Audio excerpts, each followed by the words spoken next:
আপনারা দেখছেন political science Bangla, আর আমি সঙ্গে রয়েছি SRH নিশান। আজকের ভিডিওতে আমরা আলোচনা করব হবস, লক এবং রুশোর সোভারজিনিটি বা সার্বভৌম ধারণা সম্পর্কে। 1651 সালে রচিত লেভিয়েথান গ্রন্থে হবস সার্বভৌমকে বলছেন সর্বোচ্চ অখণ্ড ক্ষমতার অধিকারী। এটি আমরা অ্যাবসুলেট সোভারজিনিটি হিসেবে পরিচিতি পাই। আমরা জানি যে হবসের আলোচনাতে এই অ্যাবসুলেট সোভারজিনিটির কনসেপ্ট কিন্তু ভীষণভাবে উঠে আসে এবং বিভিন্ন MCQতে কিন্তু আলোচনায় আমরা এটাকে প্রশ্ন আকারে পেয়ে থাকি। হবস বলেন যে সার্বভৌম ব্যক্তি বা প্রতিষ্ঠান যে কোনো আইন দিতে পারে। এটাকে বলা হচ্ছে আনকোয়েশ্চেন ল গিভার, অর্থাৎ হবসের যে সার্বভৌম ধারণা, সেই সার্বভৌম ধারণা আমাদেরকে যে কোনো আইন কিন্তু দিতে পারে। হবস সার্বভৌম ন্যায় বা অন্যায়ের ঊর্ধ্বে।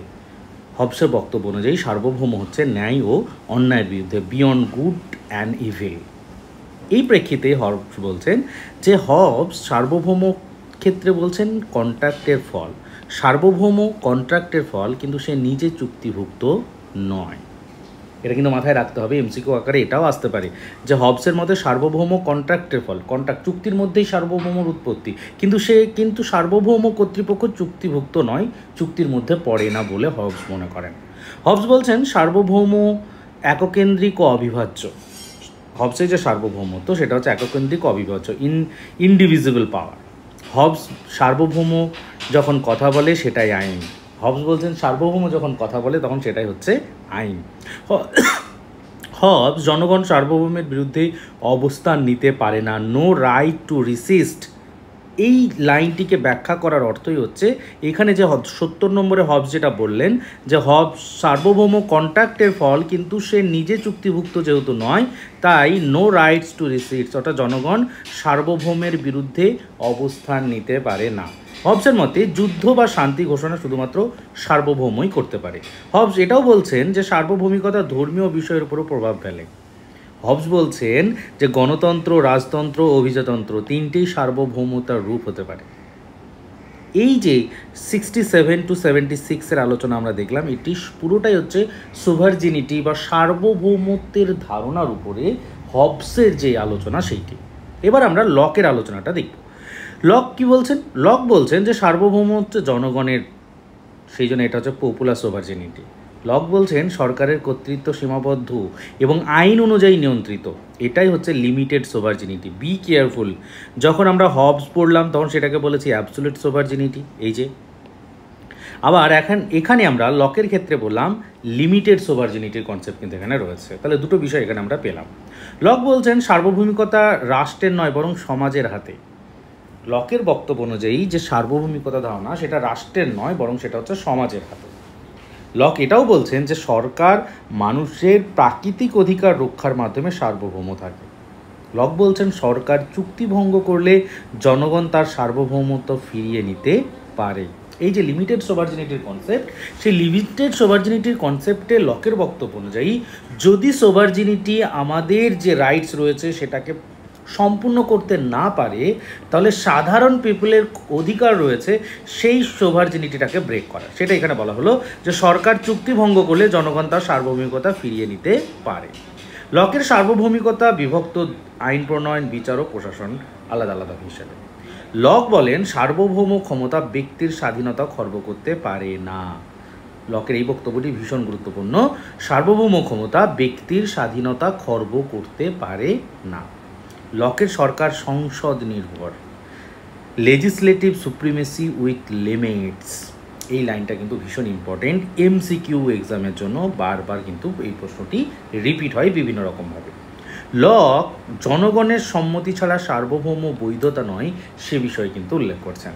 এর সাথে সাথে লক বলছেন সার্বভৌমিকতা কখনোই মানুষের স্বাভাবিক অধিকার নষ্ট করতে পারে না। কেন পারে না? কারণ মাথায় রেখে দেবে, যখন সার্বভৌমিকতার ধারণা লক ব্যাখ্যা করছেন তখন তিনি প্রাকৃতিক অধিকারের কথা বা প্রাকৃতিক আইনের কথাকে কিন্তু তিনি স্বীকৃতি দেওয়ার পরেই সার্বভৌমিকতার কথা উল্লেখ করছেন। এই জন্য লকের এই লাইনটিও ভীষণভাবে ইম্পর্ট্যান্ট।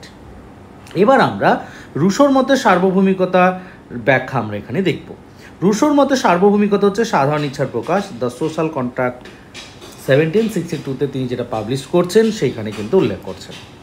এরপরে আমরা দেখব রুশো বলছেন সোভারজিনিটি ইজ দ্য ইনঅ্যালিয়েনেবল অ্যান্ড ইনডিভিজিবল কি টার্ম যেটা, সেটাকে বলা হচ্ছে জেনারেল উইল। আমরা বারবার রুশোর আলোচনা যখন করেছি, জেনারেল বিভিন্ন ভিডিওতে আমরা জেনারেল উইল সম্পর্কে উল্লেখ করেছি, যে রিয়েল উইলের যে আলোচনা, সেই রিয়েল উইলের আলোচনা থেকে জেনারেল উইলের আলোচনায় রয়েছে। তো সেইটাকেই বলা হচ্ছে সোভার্জিনিটি ইজ ইনঅ্যালিয়েনেবল অ্যান্ড ইনডিভিজিবল, যেটাকে আমরা এখানে জেনারেল উইল হিসেবে দেখছি। রুশোর মতে সার্বভৌমিকতা কোনো একক ব্যক্তি নয়, জনগণের সম্মিলিত ইচ্ছার মধ্যে নিহিত। এটাও কিন্তু আমাদের একটু মাথায় রাখতে হবে। রুশোতে সার্বভৌমিকতা কোনো প্রতিনিধি দ্বারা প্রয়োগযোগ্য নয়, এগেনস্ট রিপ্রেজেন্টেটিভ গভর্নমেন্ট। রুশোর মতে সার্বভৌমিকতা কোনো প্রতিনিধি দ্বারা প্রয়োগযোগ্য নয়। কেন নয়? কারণ রুশো বলছেন যে আমাদের প্রত্যেকটি মানুষের, ইন্ডিভিজুয়াল যারা আমরা প্রত্যেকে রয়েছি, এই প্রত্যেক ইন্ডিভিজুয়ালের নিজস্ব কন্ট্রিবিউশন রয়েছে, প্রত্যেকের নিজে নিজে প্রেজেন্ট থাকে তার জেনারেল উইলের আলোচনার বক্তব্য। সেটাই এখানে উল্লেখ রয়েছে। আমরা কি করি? আমরা জেনারেল উইলে তো বিলং করি না।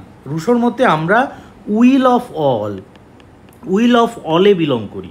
এই উইল অফ অলের বক্তব্য আমি, তুমি, সে, আর একজন, তারা প্রত্যেকে কি করলো, নিজে নিজের মত দেওয়ার পরে যে মতটা প্রাধান্য পেল, সেই মত থেকে একজন, এই 2 নম্বর ব্যক্তি হয়তো আমাদের প্রত্যেককে জন্য রিপ্রেজেন্টেশন দিল, রিপ্রেজেন্টেটিভ গভর্নমেন্টে আসলো, যেটা আমরা প্রত্যক্ষ না হয়ে পরোক্ষ গণতন্ত্রে দেখতে পাই। আমরা ভারতবর্ষে যখন নির্বাচনে অংশগ্রহণ করি, তখন কি করি? পরোক্ষ গণতন্ত্রে আসি, উইল অফ অলে যাই। সেই প্রার্থীকে আমার পছন্দ নাও হতে পারে, কিন্তু দলের জন্য দিচ্ছি। দল পছন্দ নাও হতে পারে, প্রার্থীর জন্য দিচ্ছি। অর্থাৎ একটা পার্টিকুলার ইন্টারেস্টের উপর ভিত্তি করে যখন আমরা কোনো একজনকে নির্বাচন করছি, তখন সেটা উইল অফ অল হচ্ছে, জেনারেল উইল হচ্ছে না। সেটাই কিন্তু রুশো এই লাইনে কিন্তু ব্যাখ্যা করছেন। রুশো বলছেন প্রকৃত সার্বভৌমিকতা মানে সরাসরি গণতন্ত্র। যে ব্যাখ্যাটি আমি তোমাদের দিলাম, সেটি হচ্ছে তার বক্তব্যের আলোচনা, যে প্রকৃত সার্বভৌম মানে হচ্ছে সরাসরি গণতন্ত্র।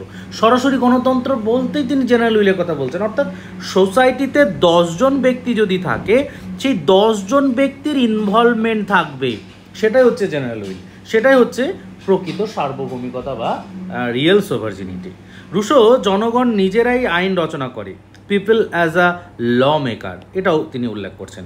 রুশোর মতে সার্বভৌম ক্ষমতা নৈতিক ভিত্তির উপর প্রতিষ্ঠিত।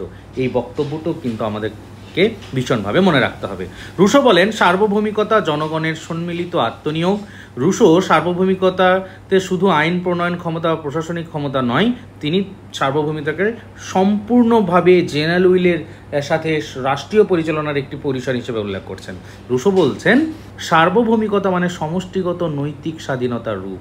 ভালো করে এই লাইনটাও আমাদের একটু মাথায় রাখতে হবে। রুশোর মতে সার্বভৌমিকতা সমষ্টিগত নৈতিক স্বাধীনতার রূপ।